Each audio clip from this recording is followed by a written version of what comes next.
interrupt this broadcast to bring you this breaking news. Jazz and blues legend Bessie Smith has been pronounced dead in Clarksdale, Mississippi. Details are not known at this time. Please stay tuned for more information. Now, in memory, Bessie Smith's "Tain't Nobody's Business If I Do."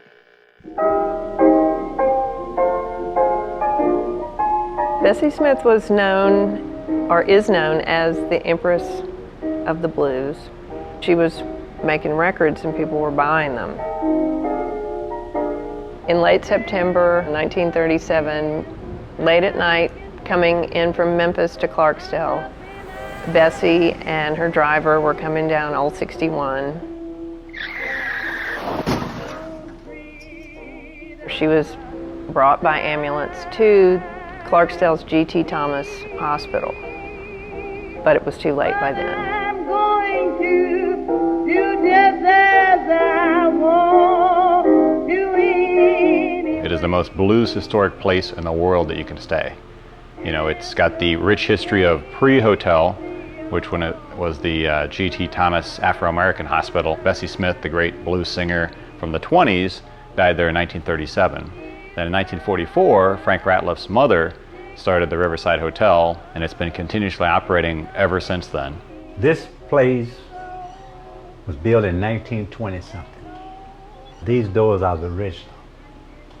August 10th, 1944, that's when my mother brought me through the doors, these doors, when she opened this business up. She's one of the best known ladies that ever been in these parts here. She's seen the hardship, and her being a black woman, or a woman period, she withstood the test of time because she kept business going on, even in the old days and stuff when things were really tight. You have to consider where we are and what that time was like. Here's a lady that had multiple businesses, had great store credit. She was a seamstress, she had a cafe, she had a hotel. It was a lady who was obviously very together and a very strong and intelligent woman. When Mother looked at this place, it was only 8 rooms. From this wall to the back, that's what Mother had added. I don't buy furniture. I got furniture here over 100 years old. That furniture there, 1944.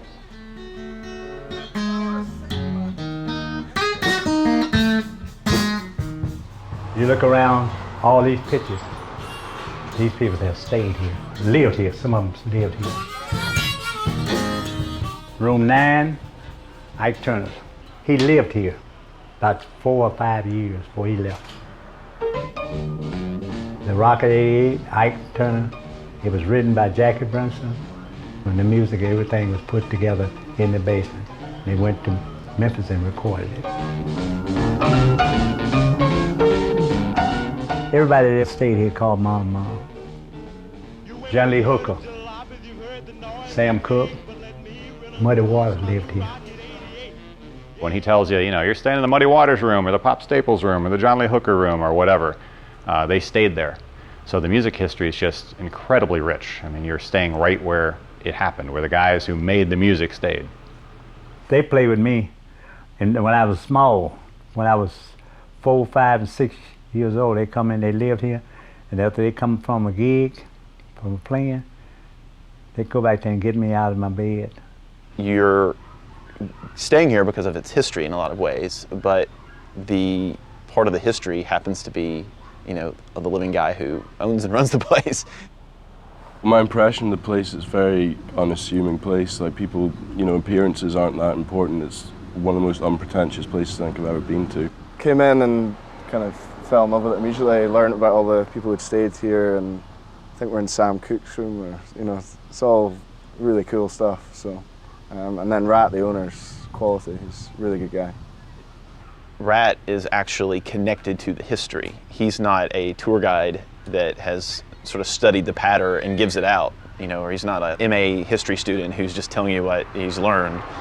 He's actually lived the experience. Rat and the Riverside are pillars of Clarksdale and the historical community. Clarksdale isn't like a museum piece. It's not this thing that's kind of sunk in formaldehyde. It's still a living city. Everyone's very friendly. You know, we've been hanging out in bars and restaurants, and it's, you know, everyone's very hospitable. You know, one of the really awesome things for guests who stay at the Riverside Hotel is that not only are you welcomed when you check in, you know, you might get a tour if you haven't been there before and some conversation and history, but also he'll come down to check on you. If you go to Red's Lounge at night, he'll come and check on you. Not because he thinks something's going to happen, but because he wants you to feel, you know, like you're at home. Try to get that out of a 5-star hotel. Riverside Hotel, home away from home. See, I'm just a caretaker. The peoples, they come here, they are the owner. And I tell them, you rent it from me, you just bought stock in the Riverside.